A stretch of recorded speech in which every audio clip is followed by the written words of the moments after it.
¿Hasta dónde debe o puede llegar una protesta de una madre o un padre cuyos hijos desaparecieron o sufrieron abuso sexual y durante años no recibe la atención que su caso merece? La semana pasada, dos madres cansadas de dar vueltas y no recibir atención ni por parte de las autoridades locales ni tampoco federales, se amarraron literalmente a la silla de la sala donde tuvieron una reunión con Rosario Piedra Ibarra. Y con esto iniciaron la toma de las oficinas que la Comisión Nacional de Derechos Humanos, la CNDH, tiene en el centro de la capital del país. A esa toma se sumaron grupos de feministas y activistas, una red completa que hoy fueron señaladas por el presidente López Obrador de vandalizar, mientras que ellas insisten en que el edificio ahora es un refugio para las víctimas. Veamos el contexto. El pasado miércoles, Silvia Castillo y Marcela Judith Alemán acudieron a la sede de la CNDH junto con otras personas para reunirse con la presidenta del organismo autónomo, Rosario Piedra Ibarra, y demandar atención a sus denuncias. Tras la reunión, Castillo y Alemán, ambas originarias de San Luis Potosí, decidieron quedarse en las instalaciones en tanto no se cumplieran sus demandas. Castillo reclama la desaparición de su hijo y Alemán el abuso sexual sufrido por su hija menor de edad en la escuela. La Subsecretaría de Derechos Humanos, Población y Migración y la CNDH informó que el subsecretario Alejandro Encinas las atendió y fueron trasladadas a un lugar seguro para el seguimiento de sus casos. La CNDH informó que un día después, los colectivos Frente Nacional Ni Una Menos México y AECUS Promoción y Defensa de los Derechos Humanos tomaron el edificio y entregaron un pliego petitorio solicitando servicios médicos, entrega de despensas, programa de empleo, subsidio para la alerta de violencia de género a 7 estados del país, el retiro de la campaña Cuenta hasta 10 y terminar el discurso de descalificación del movimiento feminista. Este domingo señalaron que no entregarán las oficinas y que las convertirán en una casa refugio para víctimas de violaciones a sus derechos humanos. Dijeron también que ya no están dispuestas a dialogar. Esta mañana la Comisión Nacional de Derechos Humanos las convocó al diálogo para encontrar un acuerdo satisfactorio para ambas partes, mientras que el presidente Andrés Manuel López Obrador señaló que no hay justificación para la toma y que no estaba de acuerdo en la violencia y el vandalismo que habían hecho contra una pintura de Francisco I. Madero. Punto y contrapunto. Primer punto a discutir esta noche de lunes y hoy como cada lunes y miércoles. Lisa Sánchez, directora general de México Unido contra la Delincuencia. ¿Cómo estás, querida Lisa? Muy bien, mi querido Genaro, ¿cómo están todas y todos? Buena semana. Buena semana. Hoy nos acompaña también Alfredo Lecona, como cada lunes y miércoles, activista y analista. ¿Cómo estás, querido Alfredo? Mi querido Genaro, muy buenas noches a todos. Hoy no le toca, realmente le toca martes y jueves, pero hoy nos acompaña Alejandro Encinas, politólogo y simpatizante de la 4T en este crossover de los lunes. ¿Cómo estás? Una aparición bien especial. Aquí un gusto compartir mesa con ustedes. Bienvenido. Y hoy nos acompaña de nueva cuenta en esta mesa Dolores Aragón, académica e investigadora y amiga de este espacio. ¿Cómo estás, Dolores? Hola, ¿qué tal? Pues aquí, muy bien, muy bien. Saludos a todos allá en el estudio. Bienvenida. A ver, empezamos con este primer tema. Hoy en la mañana yo entrevistaba en el espacio de Denise Merker, junto con Denise a Yesenia, la madre de una de estas víctimas que han sufrido, digamos, en el caso de ella, la desaparición de su hija. Ella estaba muy molesta por el hecho de que el presidente estuviese enojado por el cuadro de Madero que fue vandalizado, estaba muy molesta porque no la reciben, estaba muy molesta porque siente que no han tenido la atención que necesitan las víctimas, se quejaba en específico de Rosario Piedra Ibarra, pero también de algunas funcionarias, en específico Olga Sánchez Cordero, la ministra secretaria de Gobernación. ¿Cómo ves el tema, Dolores? ¿Está la 4T fallándole a las víctimas de la violencia? ¿Debe haber un diálogo? ¿Qué sigue con la CNDH y con ahora esta toma del edificio en el centro histórico?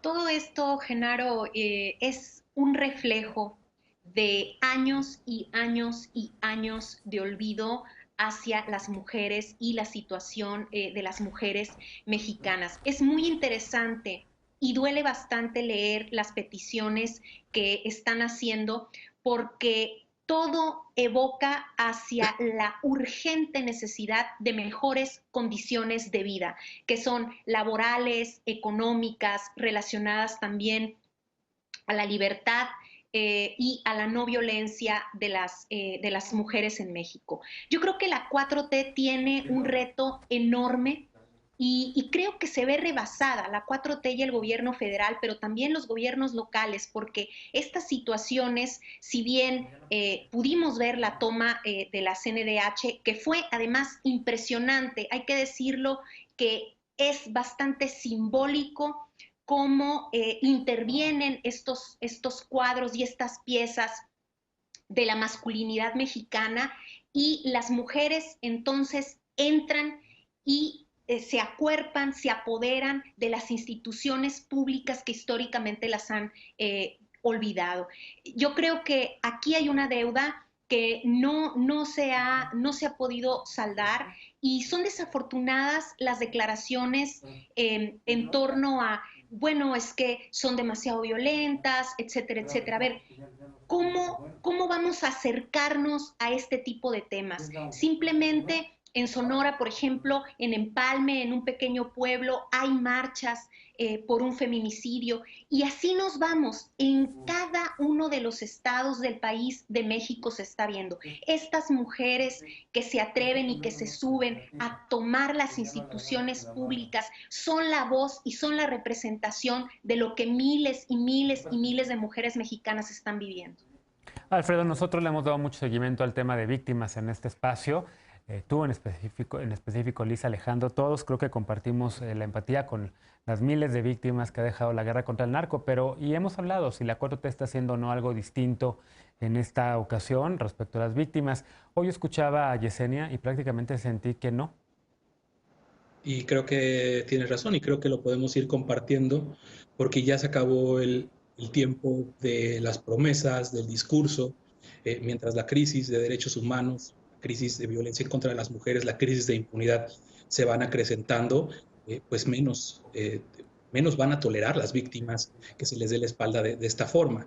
Yo empezaría primero por reivindicar por legítima la acción que emprendieron estas mujeres que tomaron la CNDH. Yo decía en la mañana, ellas no son las que originalmente toman la CNDH. Yo veo más bien que la están recuperando. Quienes sí asaltaron la CNDH, quienes la ocuparon ilegítimamente, haciendo un fraude a la Constitución en el Senado, fue Morena en el Senado para entregarle la Comisión Nacional de los Derechos Humanos a Andrés Manuel López Obrador.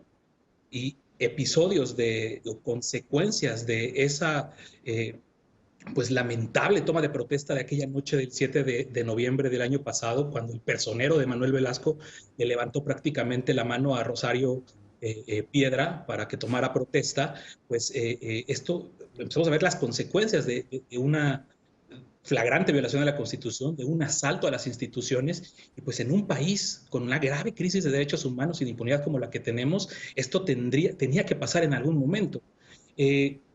Lo que hoy dijo el presidente López Obrador, pues es absolutamente condenable, es absolutamente deleznable.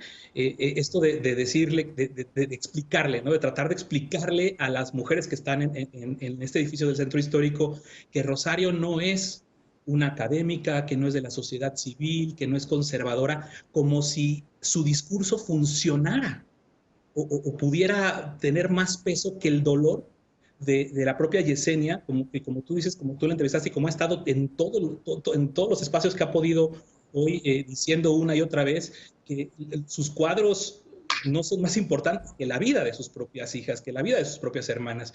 El caso de Yesenia, nada más para precisar, es mamá de Marichuy, que a los 19 años, en 2016, fue asesinada, fue aventada, arrojada por un balcón, y cuyo feminicidio sigue en la impunidad. Entonces, vemos otra vez, lamentablemente, cómo el presidente Sí.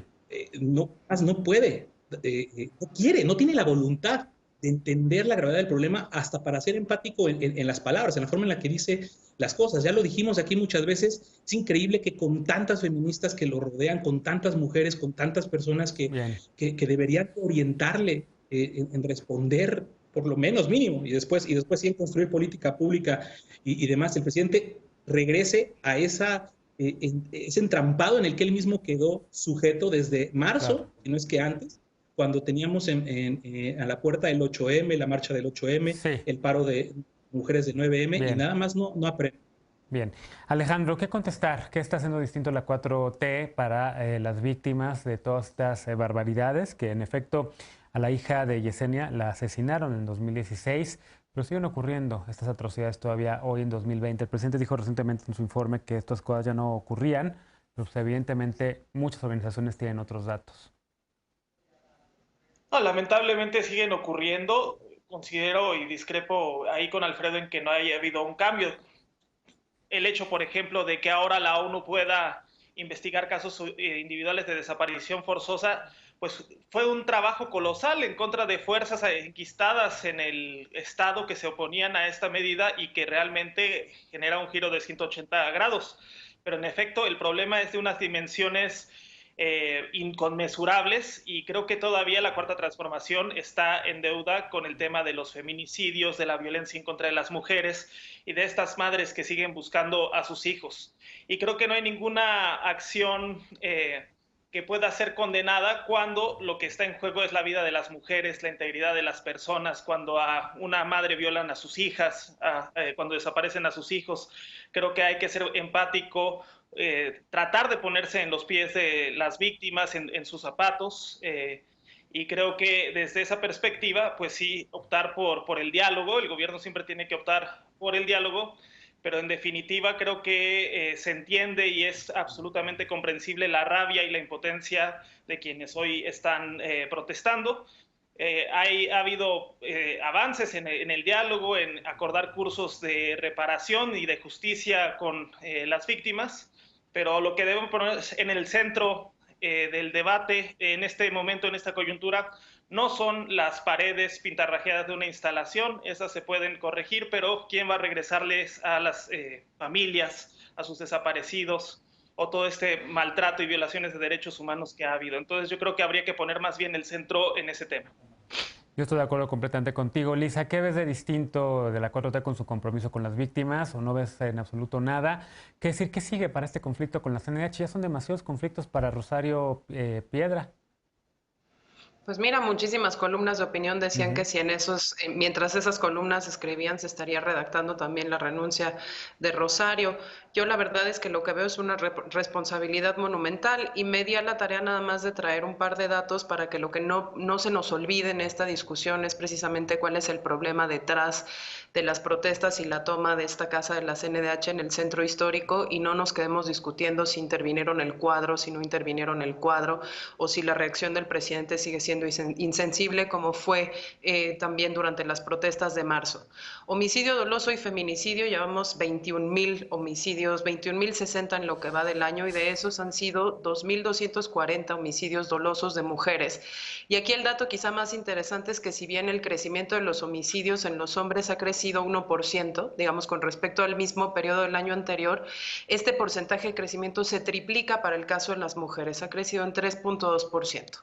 En el caso de los delitos contra la libertad sexual, estamos, digamos, tablas con respecto al año anterior, pero no podemos dejar de descontar el efecto de la pandemia en el número de las denuncias, porque traíamos una tendencia ascendente de enero a marzo de este año que se ve interrumpida por la pandemia. Y en el tema de violencia de género sí tenemos un crecimiento de 2% contra el primer semestre del año anterior, y aquí tenemos pues más de 126,000 víctimas de violencia familiar y de género en todo el país. Muy rápido, simplemente como para ver cuáles son las entidades más peligrosas para la vida de las mujeres: el Estado de México, Baja California, Guanajuato, ¿no? Son las entidades en donde se están concentrando los homicidios dolosos de mujeres, y a mí lo que sí me gustaría es que nuestra audiencia no olvidara la magnitud de este fenómeno, ya por no entrar en los entuertos de cosas un poco más complicadas como el tema de la desaparición, y recordarles que gran parte de la indignación de estas mujeres que están ahí tomando estas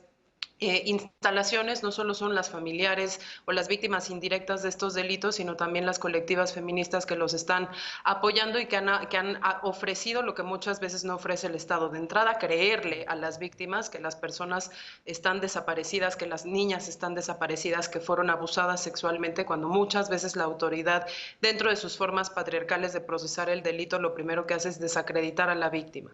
En segundo, las acompañaron, les ofrecieron algún tipo de asesoría jurídica, de acompañamiento, de atención médica, de escucha. Y en tercer lugar, pues acompañan la denuncia y la exigencia, justamente visibilizando el problema de unas maneras que, aunque pueden parecer relativamente estridentes, pues son las únicas que parecerían hacer voltear la atención de la sociedad, de los medios y del gobierno hacia este problema que, insisto, pues deja decenas de miles de víctimas cada año, y que no se ha contenido, sino que sigue creciendo tanto en términos absolutos como en términos porcentuales. De acuerdo.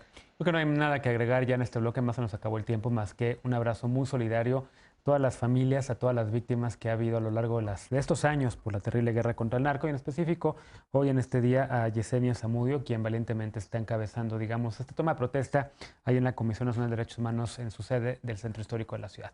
Vamos a una pausa. Al regresar.